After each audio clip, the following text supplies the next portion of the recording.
दोस्तों, polity GK queues का यह तीसरा वीडियो है। इससे पहले भी आपको 2 वीडियो कराया गया है जिसमें पॉलिटी के इम्पोर्टेंट क्वेश्चन आंसर को बताया गया है। इसमें वैसे प्रश्नों को शामिल किया गया है जो एग्जाम की दृष्टि से इम्पोर्टेंट है और परीक्षा में बार बार पूछे जाते हैं। आप किसी भी एग्जाम की तैयारी करते हो तो वीडियो में बताए गए सभी प्रश्न को ध्यान से पढ़िएगा और जिस भी क्वेश्चन का आंसर आपको पहले से पता होगा उसका जवाब कमेंट बॉक्स में ज़रूर बताइएगा। चलिए वीडियो को शुरू करते हैं। आज का पहला प्रश्न ही भारतीय संविधान के किन अनुच्छेदों में नागरिकता संबंधित प्रावधान किए गए हैं। तो भारतीय संविधान के किन अनुच्छेदों में नागरिकता संबंधित प्रावधान किए गए हैं। सही आंसर होगा इस क्वेश्चन का ऑप्शन बी, अनुच्छेद 5 से 11। अनुच्छेद 5 से 11 में नागरिकता संबंधित प्रावधान किए गए हैं। अगला प्रश्न ही शिक्षा का अधिकार एक मौलिक अधिकार बन गया। तो कब बन गया दोस्तों? शिक्षा का अधिकार मौलिक अधिकार कब बन गया, इसका आंसर बताना है। तो देखिए सही आंसर होगा इस क्वेश्चन का ऑप्शन बी, 1 अप्रैल 2010 को। 1 अप्रैल 2010 को शिक्षा का अधिकार मौलिक अधिकार बन गया। नेक्स्ट प्रश्न है देश का प्रथम विधि अधिकारी कौन है। दोस्तों इंपॉर्टेंट क्वेश्चन है, एग्जाम में पूछे गए हैं कई बार। बताइएगा इस क्वेश्चन का सही आंसर कि देश का प्रथम विधि अधिकारी कौन है।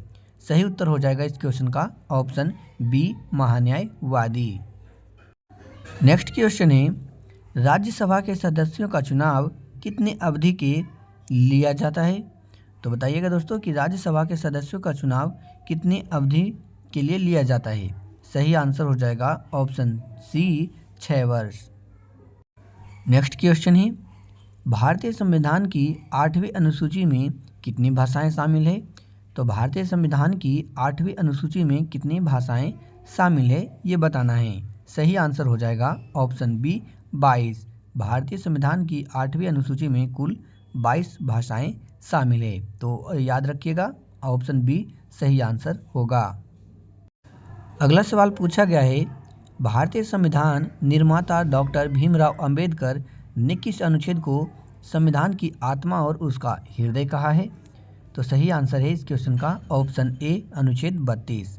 भारतीय संविधान के निर्माता डॉक्टर भीमराव अंबेडकर ने जो है अनुच्छेद 32 को संविधान की आत्मा और उसका हृदय बताया है। तो दोस्तों याद रखिएगा ऑप्शन ए, अनुच्छेद 32 इस क्वेश्चन का सही आंसर होगा। अगला क्वेश्चन है राष्ट्रपति संसद के किस सदन का सदस्य होता है। सही उत्तर हो जाएगा ऑप्शन डी, किसी भी सदन का नहीं, यानी कि जो भी ऑप्शन ऊपर दिए गए हैं उनमें से किसी भी सदन का सदस्य जो है राष्ट्रपति नहीं होते हैं। नेक्स्ट प्रश्न है लोकसभा के अध्यक्ष का चुनाव किया जाता है। तो लोकसभा के अध्यक्ष का चुनाव किसके द्वारा किया जाता है। सही उत्तर हो जाएगा ऑप्शन डी, लोकसभा के सदस्यों के द्वारा। दोस्तों लोकसभा के अध्यक्ष का चुनाव जो होता है लोकसभा के सदस्यों के द्वारा होता है। याद रखिएगा ऑप्शन डी सही आंसर होगा। नेक्स्ट प्रश्न पूछा गया है भारत का प्रथम मुख्य चुनाव आयुक्त कौन था। सही आंसर हो जाएगा इस क्वेश्चन का ऑप्शन डी, सुकुमार सेन। भारत का प्रथम मुख्य चुनाव आयुक्त सुकुमार सेन था। अगला क्वेश्चन है कौन सा अनुच्छेद भारतीय संसद को संविधान में संशोधन करने की शक्ति प्रदान करता है। तो बताइएगा कि कौन सा अनुच्छेद भारतीय संसद को संविधान में संशोधन करने की शक्ति प्रदान करता है। राइट आंसर होगा इस क्वेश्चन का ऑप्शन ए, अनुच्छेद 368। नेक्स्ट प्रश्न है राज्यसभा द्वारा लोकसभा को धन विधेयक कितने समय में लौटा दिए जाने चाहिए। सही आंसर होगा ऑप्शन सी, 14 दिन। राज्यसभा द्वारा लोकसभा को धन विधेयक 14 दिन में लौटा दिए जाने चाहिए। अगला क्वेश्चन है हमारा राष्ट्रगान पहली बार कब और कहाँ गाया गया था। वेरी वेरी इंपॉर्टेंट क्वेश्चन है कि हमारा राष्ट्रगान पहली बार कब और कहाँ गाया गया था। सही आंसर है ऑप्शन डी, 1911 को कोलकाता में। नेक्स्ट है संविधान के किस अनुच्छेद में स्वतंत्रता के अधिकार के बारे में बताया गया है। सही आंसर होगा इस क्वेश्चन का ऑप्शन बी, अनुच्छेद 19 से 22। संविधान के अनुच्छेद 19 से 22 में स्वतंत्रता के अधिकार के बारे में बताया गया है। नेक्स्ट क्वेश्चन है संसद के किसी भी सदन के 2 सत्रों के बीच अंतराल किससे अधिक नहीं होनी चाहिए?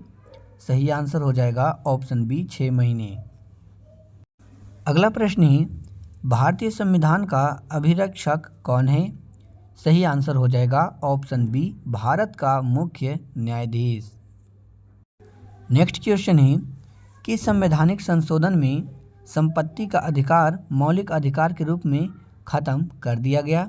सही आंसर हो जाएगा ऑप्शन सी 44वें संविधान संशोधन में जो है संपत्ति का अधिकार मौलिक अधिकार के रूप में खत्म कर दिया गया।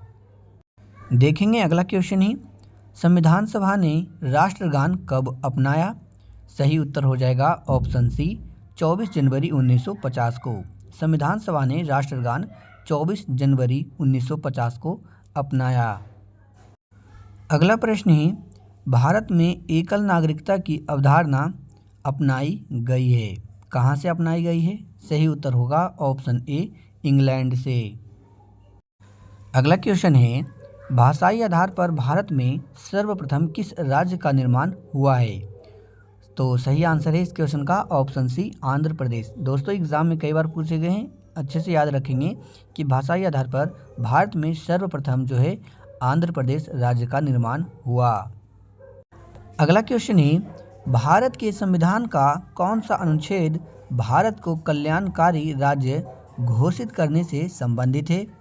सही आंसर है इस क्वेश्चन का ऑप्शन बी 39। नेक्स्ट प्रश्न पूछा गया है, भारत में राज्य का राज्यपाल बनने के लिए न्यूनतम आयु कितनी है? सही आंसर हो जाएगा ऑप्शन सी 35 वर्ष। भारत में राज्य का राज्यपाल बनने के लिए न्यूनतम आयु 35 वर्ष है। अगला क्वेश्चन है, राज्यसभा का पीठासीन अधिकारी कौन है? सही आंसर हो जाएगा ऑप्शन ए भारत का उप राष्ट्रपति।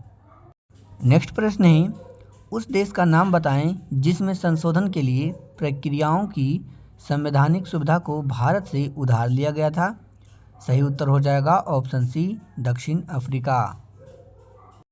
अगला क्वेश्चन है, निम्नलिखित में से भारतीय संविधान सभा का अध्यक्ष कौन था? सही आंसर हो जाएगा option A doctor Rajendra Prasad.